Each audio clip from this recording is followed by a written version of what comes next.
नमस्कार विद्यार्थी मित्रांनो, माझ्या टीचिंग करिअरला आता जवळ 20 वर्ष पूर्ण होत आले। या 20 वर्षामध्ये मी हजारो विद्यार्थी घडवलेत, लाखो विद्यार्थी पाहिलेत। पण आजची जी मुलाखत आहे ना, ती मुलाखत खऱ्या अर्थाने माझ्या आयुष्यातली सर्वश्रेष्ठ मुलाखत ठरणार आहे। कारण ही मुलाखत अशा एका व्यक्तीची आहे, तुम्ही त्यांच्या तोंडून जर त्यांची परिस्थिती किंवा त्यांनी जे केलेलं स्ट्रगल आहे ते जर ऐकलं ना, तर मला असं वाटतं तुमच्या तळपायापासून डोक्यापर्यंत मुंग्याल्याशिवाय राहणार नाहीत। आणि माझी तुम्हाला सगळ्यांना रिक्वेस्ट आहे की ही मुलाखत म्हणजेच आजचा जो हा व्हिडिओ आहे महाराष्ट्रातील तमाम महिला वर्गापर्यंत आणि डोळ्यात स्वप्न घेऊन काहीतरी बनण्याची अपेक्षा ज्या मुलींकडे आहे त्यांच्यापर्यंत हा व्हिडिओ घेऊन जावा। आणि आज मी आपल्या पाहुण्यांची तुम्हाला ओळख करून देतोय आणि आजच्या आपल्या पाहुण्यात तेच आपलं काय करतील, नाव सांगतील आणि परिचय करून देतील। वर्षा, आता प्रेक्षक आता तुझं पहिल्यांदा नाव आणि तुझं जे पोस्टिंग आहे, तू कोणत्या इयरला सिलेक्ट झाली त्याबद्दल पहिल्यांदा जाणून घेऊ इच्छितात। म्हणजेच सगळ्यात पहिली गोष्ट, तू कोणत्या पोस्टिंगवरती आहे। तुझ्या ड्रेसवरून तर सगळ्यांना लक्ष दिलेच ते, परंतु तू मला पहिल्यांदा तुझं नाव सांग आणि तुझं गाव पण सांग। माझं नाव वर्षा मदन खलात आहे। बर, तालुका अंबड, जिल्हा जालना। मी अंबडमध्ये छोट्याशा खेड्यामध्ये राहते। शहापूर गाव आहे माझं। शहापूरची तू? हो। बरं, म्हणजे छत्रपती संभाजीनगरच्या जवळच हो समजा। सर, बर, आपल्या मराठवाड्यामधलीच आहे। बर बर बर। आता मला एक सांग की तुझं आता महाराष्ट्र पोलीस दिसतंय, हो। तर तुझं सिलेक्शन वर्ष कधीच आहे आता ते पण सांग विद्यार्थ्यांना। सर, माझं सिलेक्शन आता मुंबईला झालं, सीपी मुंबईला। बर, तर म्हणजे मी पहिली एक भरती दिलेली आहे, बर, जळगावला, पण तिथे 2 मार्काने कटले होते। 2 मार्काने? मग मी परत प्रयत्न केला तर आता मुंबईला सिलेक्शन झालं। बर बर बर बर। आता एक लक्षात घ्या, तिचं मुंबईला सिलेक्शन झालंय आणि लवकरात लवकर ती जॉईन होणार आहे। खास करून आगामी पोलीस भरतीमध्ये जे विद्यार्थी प्रयत्न करणार आहेत त्यांच्यासाठीच हा खास करून व्हिडिओ मी बनवलेला आहे। आता महत्त्वाचा मुद्दा आहे की तू गावापासून इथपर्यंत आली, तर तुला पोलीसच का व्हावं? म्हणजे तुला इकडे MPSC कडे किंवा दुसऱ्या कार्यक्षेत्रात का जावं असं वाटलं नाही? मला तुला पोलीसच का व्हावं असं वाटलं, मला एक सांग। कारण की माझी परिस्थिती नाजूक होती सर, आणि दुसरं कोर्स करायचं म्हणलं तर पहिला पैसा खूप लागायचा। त्याच्यामुळे ती गोष्ट तर कळतच होती की बाबा आपण आपल्याकडे इतका पैसा अवेलेबल नाही की आपण एखादी कोर्स किंवा काही मोठं शिक्षण घेऊ शकता। मग जिल्हा परिषदमध्येच माझी 12वी झाली। त्याच्यानंतर अंबडला first year, second year, third year झालं। मग त्याच्यानंतर आमच्या गावापासून थोडं 7-8 किलोमीटरला एक गाव आहे, तर तिथली माझी फ्रेंडची फ्रेंड होती, मैत्रिणीची मैत्रीण, तर ती लागली। मग तिनं सांगितलं मला, बाबा पोलीसबद्दल चांगलं आहे, पैसा वगैरे काही लागत नाही, फक्त आपली मेहनत पाहिजे स्वतःची। मग त्याच्यानंतर मी म्हटलं हो का? मग तिनं मला एकदा औरंगाबादला आणलं, दाखवलं सगळ्या गोष्टी।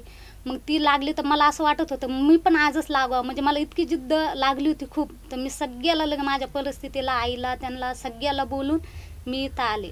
मला असं वाटतं, मी एक ऐकलं होतं की तुला एका म्हणजे जी एक महिला LPC आहे किंवा महिला कॉन्स्टेबल आहे, त्यांची एक प्रेरणा होती तुझ्या पाठीमागे की तिच्या घरी तिला खूप त्रास होता, ते सांग ना आमच्या प्रेक्षकांना। तर सर, त्या मुलीचं झालं लग्न, ती पुण्याला होती, तिला पुण्याला दिलतं, पण मग असंच घरी खूप टॉर्चर होत होतं तिच्या। मग त्याच्यानंतर ती म्हणली, मग तिला पण असंच एक जणीने सांगितलं की बा हे कर तू। तर मग ती आली, तिनं औरंगाबादला क्लासेस लावली, ती सिलेक्शन झाली 2-4 वर्षापूर्वी। मग तिनं मला सांगितलं, हे बघ म्हणे, कोणाचं काही नसतं, स्वतःच्या पायावर उभा राहाय, शिक्षण आपण म्हणजे हे शिक्षणासाठी हे म्हणे पूर्ण पात्रता। मग मी म्हटलं, मग माझ्या डोक्यात तेच बोललं की बाबा मला शिक्षणच करायचंय। आणि आता ती व्यक्ती लागली ना, तर तिच्या घरची इतकी तिला सगळे सपोर्ट करताय की खूप, म्हणजे ती तिच्या स्वतःच्या पायावर उभा राहिली। तर मग मला बी असंच वाटलं की कोणी असू नसू, पण आपण स्वतःच्या पायावर उभा राहिलं का तर टेन्शन नसतं। आता मला एक सांग, तुला एवढी मोठी प्रेरणा मिळाली फक्त एका महिलेपासून, पण तुझ्या सपोर्टच्या बाबतीत तू सांग आता। म्हणजे तू आता एवढ्या लांब तू प्रवास केलास, आता तुझी रियालिटी सांग मुलांना की तुला कशा प्रकारचा सपोर्ट होता आणि तू कोणत्या परिस्थितीतून इथे आली। पहिलं तर मी माझ्या घरच्यांना असा प्रस्तावना मांडला होता की मला पुढे शिक्षण करायचंय, की जसं की मला पोलीस भरती करायचंय. तर हे पोलीस भरतीबद्दल माझ्या घरच्यांना किंवा माझ्या भाऊकींना त्यांना काहीच माहीत नव्हतं की जसं की बाबा असं शिकते तसं, फक्त आहे बाबा ड्युटी आहे, म्हणजे आमच्या ह्याच्यातलं कोणीच शिकलेलं नाही इतकं. मग ते म्हणले आपल्यात काही मुली इतकं काही शिकत नाही, तर बाहेर पहिली गोष्ट जायचं विचारच येत नाही. असं लहानपणीच 18-17 वर्ष झालं की लग्न करून देत होते. पण माझ्या मनात जिद्दच होती की मी शिकन. मग आईला वडिलाला सगळ्याला सांगितलं, पण ते म्हणले पैसा नाही म्हणे इतका, तर शिकायचंच नाही म्हणे. सगळ्याला बोलले, पण मी सगळ्याच्या विरोधात जाऊन इथं आले शिकायला. मग इथं आले तर मग घरचे सगळे भाऊकी ते म्हणे गेली तर आता यायचं नाही म्हणे तू कधीच म्हणे. म्हणजे म्हणजे जसं की तू गेली तर परत तू तोंड दाखवायचं नाही हो, असं. यायचं नाही, कारण की आता आमच्यात मुली बाहेर जात नाही म्हणे शिकायला. आणि पहिलं गोष्ट तू गेली म्हणल्यावर तर विषय संपला म्हणे, तर तू यायचं नाही म्हणे. पण मग तरी पण माझी अशी इच्छा होती की नाही मी शिकणच, मी करणच, कारण की मला आत्मविश्वास होता की माझ्यात काय कमी आहे. मस्त मी अभ्यास करू शकते, सगळ्या गोष्टी करू शकते, माझ्यात काही कमी नाही आहे. मग मी असं करून इथपर्यंत आले. पण मग घरच्या मी झाले 3-4 वर्षापासून मी घरी गेलतेच नाही, कारण की घरच्यांचा कॉन्टॅक्ट नव्हता, काही नव्हतं. मी माझेच शिकले, मी माझंच सगळं केलं. मग मी 1 वर्ष कंपनी केली मी 1 वर्ष. त्याच्यानंतर मग मला पैसा कमी पडू लागला क्लासला, तर मी क्लाससुद्धा जास्त केले नाही. असंच लॅबमध्ये अभ्यास, तुमचे पुस्तकं वाचले. आणि जे असे ऑनलाईन क्लासेस लावत होते तर ते सुद्धा मला पैसा नव्हता. तर मग जे तुमचे फ्री ऑनलाईनमध्ये असते तर मी ते ऐकत होते. माझं मराठी खूप पहिलं कच्चं होतं, पण जेव्हापासून जसं जसं तुमचं ऐकत गेले ना, तर माझं इतकं मराठी पक्कं झालं. मला विश्वास आहे की माझा मराठीचा एक पण हे जाऊ शकत नाही, कोणचा क्वेश्चन येऊन द्या तर माझं जाऊ शकत नाही मराठीचं. इतकं माझा विश्वास होता त्या गोष्टीवर, म्हणजे मी इतकं डेव्हलप केलं तर ते याला. म्हणजे मला आज असं वाटतं की एक लेखक होऊन माझं सार्थक झालंय आज हो सर, खऱ्या अर्थाने. तुम्ही जे आता हे पुस्तक लिहिताय सर, तर तुम्ही हजारो विद्यार्थ्यांचं हे करिअर घडवताय त्याच्यातून. नाही, सगळ्यात महत्वाचं म्हणजे ज्यांची परिस्थिती चांगली आहे त्यांच्यासाठी तर ठीक आहे, पण खऱ्या अर्थाने मी तुझ्यासारख्या विद्यार्थ्यांपर्यंत पोहोचलो ही माझ्यासाठी फार मोठी गोष्ट आहे. आता तू तिथून आली सगळं सोडून, परंतु आता मला सांग तू इथं काय काय काम केले ते सांग. सर मी इथं आले तर पहिल्या वेळेस क्लासेसचं इतकं काही माहीत नव्हतं, तर पैशामुळं मी काही क्लासेस लावलेच नाही. मग नंतर मी 1 महिना कंपनीमध्ये काम केलं, दूध कंपनीमध्ये. मग त्याच्यानंतर अशीच एक फ्रेंड भेटली, मग ती वेलकमच्या इव्हेंटला न्यायची, लग्नाच्या इव्हेंटला. तर मग मी लग्नाचे इव्हेंट पण केले सर, आणि जे त्याच्यातून पैसे भेटायचे मला 300-400 रुपये. मग त्याची वही पुस्तकं, सुरुवातीला तर माझ्याकडे पुस्तक नव्हते सर, तर मी फ्रेंडचे पुस्तक घेऊन वाचून मग त्यांना परत रिटर्न करत होते. म्हणजे माझी परिस्थिती इतकी बिकट होती, ती असं कोणीच म्हणू शकत नाही की ही मुलगी त्या परिस्थितीतून आली आणि आज इथं हे. पण मग माझा असा विश्वास होता की नाही, आज मला घरच्यांनी हे केलं ना, तर मी यांना काहीतरी करून दाखवून, म्हणजे माझ्या याच्यामध्ये इतकी जिद्द होती की मी काहीतरी करून दाखवते यांना. म्हणजे आता तू ठीक आहे, तू इथं आल्यानंतर 4-5 वर्ष तर गेलीच नाही गावाकडे समजा. हो, नाही गेले म्हणजे लॉकडाऊन मध्ये.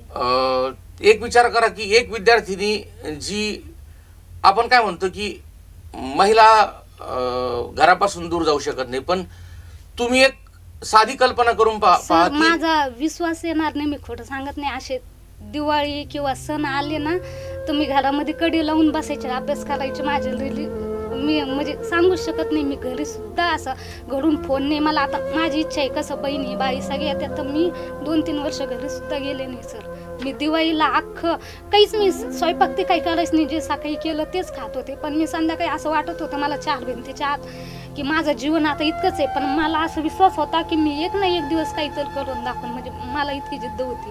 इतके सण ते असले ना सर, मी कधीच घरी गेले नाही, कधीच नाही. आता लागल्यापासून मी घरी गेले नाही, तर मी 3-4 वर्ष घरी गेलेच नाही.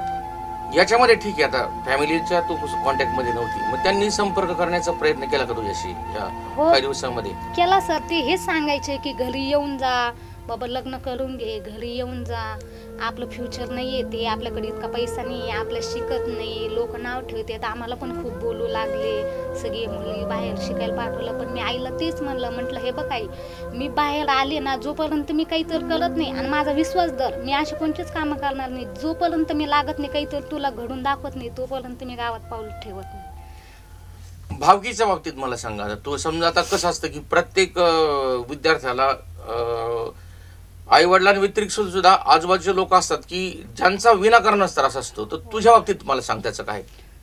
तेच काका काकू म्हणायचे की बाबा मुली इतक्या लांब शिकायला कशाला पाठवली तुम्ही, आम्ही तुम्हाला बोलणार नाही, हे करणार नाही. आणि परत ताईला त्यांना पण माझ्या असं टावचर, ते जे ताईचे त्यांचे लग्न झाले त्यांना पण की जसं बाबा बहीण शिकायला गेली तुम्ही सांगा की घरी येऊन जायचं, आपल्या शिकत नाही काही नाही, हम्म. हे बोलत होते. पण मी काही त्यांचं इतकं हे घेतलं नाही, कारण की मला विश्वास होता मी आज नाही तर उद्या सक्सेस होणार. बरं, तुझ्या फॅमिलीमध्ये आता आई वडील काय करतात ते एकदा सांग. मंजुरीच करते सर आई वडील. मजुरी करतात. हो. शेती किती आहे? 1 एकर आहे शेती. शेती 1 एकर आहे. हा. आणि 6 बहीण भावंडाबद्दल सांग मला. 6 बहिणी सर आम्ही, एक भाऊ आहे छोटा. भाऊ छोटा आहे. हो 12वीला येतो. आणि तुझा नंबर किती आहे? माझा सगळ्यात शेवटचा आहे सर. सगळ्यात शेवटचा. हो. बरं बरं, म्हणजे ही सेकंड लास्ट आहे. खऱ्या अर्थाने वर्षा हे नावातच आहे ना की वर्षा आपण पावसाला म्हणतो. ज्या ठिकाणी पडेल ना त्या ठिकाणी फुलंच उगवतील, अशा प्रकारचं ते नाव आहे. आणि तिने ते सार्थक करून दाखवलंय. म्हणजे मी तुम्हाला काय सांगितलं की मी ज्यावेळेस तिची परिस्थिती मला याच्या अगोदर पण माहिती होती, परंतु मला हे माहिती नव्हतं की ती 5 वर्षांपासून गावी गेलेली नाही. सण असो वार असो, लोक हजारो किलोमीटरवरून सणासुदीला दिवाळीला तरी आपल्या गावी येतात, पण ती 5 वर्षांपासून गावाकडे गेलेली नाही. तुम्ही एक विचार करा की याच्यामध्ये तिने किती सोसला असेल किंवा तिला त्याच्या मनाला किती वेदना झाल्या असतील. आता महत्वाचा मुद्दा आहे की तू ज्यावेळेस हे वेलकमच्या ते जे लग्नात असतं, म्हणजे ते वेलकमच्या कामाचं स्वरूप काय असतं मला सांग. तिथे लग्नाची तर काम करायचं तू. सर आता हे मोठे मोठे लग्न असते, जे गेस्ट आले ना ते त्यांना फुल आणि अक्षदा द्यायचं, ते काम म्हणजे मी फुल आणि करते. अक्षदा देण्याचं काम तिने केलंय. म्हणजे हो. जिथे लग्न आहे त्या ठिकाणी ती ज्या मुली असतात ना हात जोडून उभ्या आणि अक्षदा वगैरे देतात 3-4 ना स्वागत, हा, तर त्याचं काम केलंय तिने. तर मला एक सांगा, तर तुझं सिलेक्शन झाल्यानंतर घरच्यांची पहिली प्रतिक्रिया काय होती सांग. सर माझं सिलेक्शन झालं, लिस्टमध्ये नंबर आला तर मला खूप म्हणजे अशी खुशी झाली. पण माझ्या अगोदर माझ्या घरच्यांना माहीत झालं की माझं सिलेक्शन झालं. काहून की आमचा बाजूचा पण एक मुलगा लागला ना, तर त्याने नाव बघितलं होतं माझं लिस्टमध्ये, तर तो म्हणला म्हणे तुमची पण मुलगी लागली म्हणे. हा. मग मला फोन आले घरून, म्हणे बाई तू लागली. म्हटलं हो. म्हटलं आई. तर मग आई पण असं रडू लागली. आता शेवटी आईच आहे ना, मग आई रडली, मी रडली. म्हणजे ते म्हणजे वेगळंच दुःख नाही म्हणावं लागणार हा. आहे, असे आनंदाचे आनंदाचे झाले. आसू हो. होते. मग त्याच्यानंतर लगेच अर्ध्या 1 तासामध्ये मग सगळ्याला माहीत झालं, सगळ्याकडे लागली. पण मग तरी आई कशी म्हणते बाई की म्हणजे याच्यावरून काय पुढं नुसतं नाव आलं म्हणते, तसं काही नसतं म्हणे, नाही लागली म्हणे. तर मग मी म्हणलं नाही ग आई लागली. मग दुसऱ्या दिवशी मग परत लिस्ट आली ती कन्फर्म. मग त्याच्यामध्ये नाव बघितलं आमच्या गावातल्या सरपंचानेच. हा. मग त्यांनी स्वतः फोन केला, म्हणे अभिमानची गोष्ट आहे म्हणे, ज्या मुलीला आपण हे करत होतो म्हणे, तर तीच मुलगीनं आज आपल्या गावाचं नाव इतकं हे केलं म्हणे, तर तुमचा सत्कार करायचा आहे तर तुम्ही या म्हणे, आम्ही गाडी घेऊन येतो. पण मी म्हटलं नाही, म्हटलं सर मी येते म्हटलं बसनं. मग मी बसनं गेले. मग गावापासून त्यांनी गाडी पाठवली होती आणायला. मग पहिलं मी माझ्या घरी बी नाही गेले, डायरेक्ट त्या सरपंचाच्या घरीच नेलं. मग त्याच्यानंतर तिथं संध्याकाळपर्यंत राहिले मी. मग ते गावातले सगळेजण जमले, त्यांनी सत्कार केला. मग दुसऱ्या दिवशी लगे अर्जुन खोतकर, ते हिकमतदादा उडान, म्हणजे भरपूर असे मोठे मोठे लोक आलते, त्यांनी पण सत्कार केला. या समजा एवढा प्रवास आहे तुझा, म्हणजे एवढं जर सगळं स्ट्रगल आहे, तर त्याच्यामध्ये तुला जीवाभावाची साथ देणारं कोणी, तुला मित्र कंपनीचं कोणाचे नाव घेतो फक्त, की ज्यांनी तुला खरोखर इथपर्यंत येण्यासाठी एक फ्रेंड म्हणून, जीवाभावाचा मित्र म्हणून, मैत्रीण म्हणून, तर अशा जे लोक असतील त्यांचे नाव घेतो आता इथं. ते तर आहे सर, पण मग माझं जास्त करून असं फ्रेंड सर्कल जास्त नव्हतं. जितक्या पुरतं तितकंच, कारण की कसं ग्राउंड पुरतंच आणि क्लास पुरतंच, समजा इतक्या पुरतंच. पण मग तरी पण सरांनी मला मार्गदर्शन केलं, खूप केलं म्हणजे किरण सरांचं. हो, त्यांनी पण मला खूप मार्गदर्शन केलं. की मी त्यांना पहिल्या वेळेस माझी परिस्थिती सांगितली होती, तर मग ते अक्षरशः म्हणजे रडले होते. ते म्हणते मी शिक्षक आहे म्हणे, आजपर्यंत मी कधीच असं हे केलं नाही, मी माझ्या हाताखालून इतके विद्यार्थी जाते, पण मग तू पहिली विद्यार्थी. त्यांनी अक्षरशः माझी हे पाहिलं होतं, माझे फाटलेले शूज होते सर, माझे फाटलेले कपडे, म्हणजे मी फॉलिंग होऊन यायची तर तेव्हा ते म्हणायचे. आता मी सुद्धा तुला एवढे दिवस ओळखतोय, पण मला याच्याबद्दल एवढी अशी नॉलेज नव्हतं की तुझी परिस्थिती एवढी. कारण नाही, मी त्यांच्या रूम खालून जायची सर फॉलिंगला, मग त्याच्यामुळे ते मला ओळखत होते. आता प्रश्न असा आहे की तू आता काय फील करते, समजा तुला आता ह्या कंडिशनला तुझं जे स्ट्रगल आहे आता पाठीमागे वळून पाहताना तुला काय वाटतं आता आता म्हणजे मला ना त्या दुःखाचं काहीच वाटत नाही सर सध्या. जे माझ्यावर बितून गेली ना, तर आत्ताचं क्षण मी जर आठवलं ना, तर मला असं माझं जीवन एकदम छान दिसतं. मला ते मागचं इतकं काही हे होतच नाही. जसं की मी विचार करते असं की त्यावेळेस जर समजा मी निर्णय नसता घेतला, म्हणजे मी माझ्या याच्यावर सक्षम नसते. मी जर म्हणले असते हा ठीक आहे मला लग्न करायचं, आज कुठंतरी माझे 2-3 लेकरं असते, मी कुठंतरी भांडे घासत असते किंवा मग शेतात गेले असते. पण मग आज मी म्हणजे असं मला विश्वास होता की मी लागन म्हणून. तर आज मी कुठंतरी देशासाठी कुठंतरी सेवा करण कुठंतरी, तर तेच मला खूप हे सर अभिमान. मला असं वाटतं महाराष्ट्रातील तमाम ज्या मुली आहेत की ज्यांना काहीतरी होण्याचं स्वप्न बाळगून त्या प्रयत्न करत आहेत, याच्यापेक्षा वेगळी प्रेरणा काही असू शकत नाही. 6 बहिणी, 1 भाऊ, 1 एकर शेती, आई वडील मजुरी करतायत आणि 5 वर्षांपासून जी मुलगी घरीच गेलेली नाही, त्या मुलीचं यश पाहिल्यानंतर मला असं वाटतं याच्यापेक्षा अतिरेकी स्वरूपाचं कुठल्याही म्हणजे ज्याला म्हणतो ना की त्रासदायक गोष्ट कोणतीच असू शकत नाही. म्हणजे 5 वर्ष तुम्ही सणासुदीला सुद्धा घरी गेलेले नाही, घरच्यांचा संपर्क नाही आणि फक्त आणि फक्त स्वप्नांचा पाठलाग करत तुम्ही एका रेषेने पळत जातायत. तर तिचं कौतुक कोणत्या हिशोबाने करावं तेच मला काही कळत नाही आता. तर आता मुलांना थोडक्यात एक सांग की तुझे फिजिकलचे मार्क्स किती होते? माझे फिजिकलचे 40 मार्क होते सर. म्हणजे 50 पैकी तुला 40 मार्क्स. आणि तरी मी ग्राउंड नव्हतं लावलं सर, पण मग जेव्हा ऍड पडली होती ना, तर 1-2 मंथ लावली होती. मग तिच्याकडे पैसे नव्हते म्हणून तिने ग्राउंड लावले नव्हतं. सगळ्यात महत्वाचं म्हणजे ती फक्त बऱ्याचशा गोष्टी अशा होत्या की ते ग्राउंड तिने सेल्फच केलेलं आहे सगळं पूर्णपणे. आपल्या अवतीभोवती असे अनेक विद्यार्थी असतात की ज्यांची परिस्थिती आपलं खरोखर ते चेहऱ्याने कधीच दाखवत नाहीत, पण आतून त्यांच्या भरपूर काही काही गोष्टी असतात. आणि आज तिने जर सांगितलं नसतं तर मला माझ्या लाईफमध्ये सुद्धा कळालं नसतं की असं आहे म्हणून. आता प्रश्न असा आहे की लेखी परीक्षेमध्ये 100 मार्कांची लेखी परीक्षा होती, तर तुला किती मार्क्स पडले होते? 67 पडले. 67 पडले होते. तर तिला लेखी परीक्षेमध्ये 67 मार्क्स पडलेत आणि फिजिकलमध्ये तिला 40 मार्क्स आहेत. तर 275 मुलीमध्ये तिचा 106वा क्रमांक या ठिकाणी आलाय आणि गावात तिचा सत्कार झालाय. माझं म्हणजे मला असं वाटतं की माझ्या लाईफमधली सगळ्यात बेस्ट मुलाखत जर मी कोणती घेतली असेल ना, तर ती ही मुलाखत आहे. मी एखाद्या उद्या डेप्युटी कलेक्टरची किंवा मी DYSPची जरी मुलाखत जर घेतली तर त्या मुलाखतीला अर्थ नाही. कारण का जिथे खरोखर गरज आहे तर ती गरज हेरून परमेश्वराने तिला सक्सेस दिले. विद्यार्थी खरे तर असे यशस्वी व्हायला पाहिजेत. आता समजा माझे मुलं येतं ते कम्फर्टेबल झोनमध्ये येतं, त्यांचं सिलेक्शन झालं म्हणून ते एवढं कौतुकाचं नाही. परंतु हिचं विशेष कौतुक आहे, एवढ्या वर्स्ट कंडिशनमध्ये ती इतके अगदी बुटा फाटलेल्या असून म्हणजे तिला पुस्तक घ्यायला पैसे नसताना सुद्धा तिने एवढे प्रचंड प्रयत्न केलेत. आणि तिचा आज जर सक्सेस जर पाहिला तर तो सक्सेस तिच्या परिसरासाठी एक अभिमानाची गोष्ट आहे. तर परीक्षेची तयारी सांगा आता तू मुलांची, म्हणजे तू अभ्यासाची स्ट्रॅटेजी काय ठेवली होती, म्हणजे कोणकोणत्या विषयावर तू जास्त भर दिला? कारण आता मुलाखत म्हणल्यानंतर मी फक्त एक जनरल माहितीच नाही फक्त, तर मला सांग की तू अभ्यासाची स्ट्रॅटेजी काय ठेवली, किती तास अभ्यास करायची तू दिवसाचा? सर माझा अभ्यास असा होता की मी सांगू शकत नव्हते, म्हणजे माझा कंटिन्यू अभ्यास राहायचा. तरी पण तुला का तू कधी अभ्यासाला सुरुवात करायची? मी का सकाळी उठायचे सर, मी 3:30 वाजता 3-3:30ला मी सकाळी उठायचे.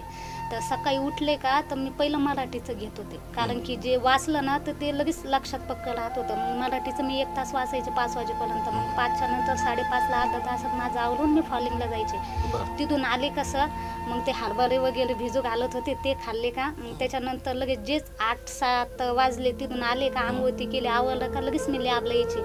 तर अक्षरशः मग लॅबला आले का सर मी, तर मग माझ्या लॅबला सुद्धा माझ्याकडे पैसे नव्हते. पण नंतर अशीच इव्हेंटची मुलगी, मग सरांनी पण खूप वेळेस मला लॅबला पैसे भरायला हे मदत केली.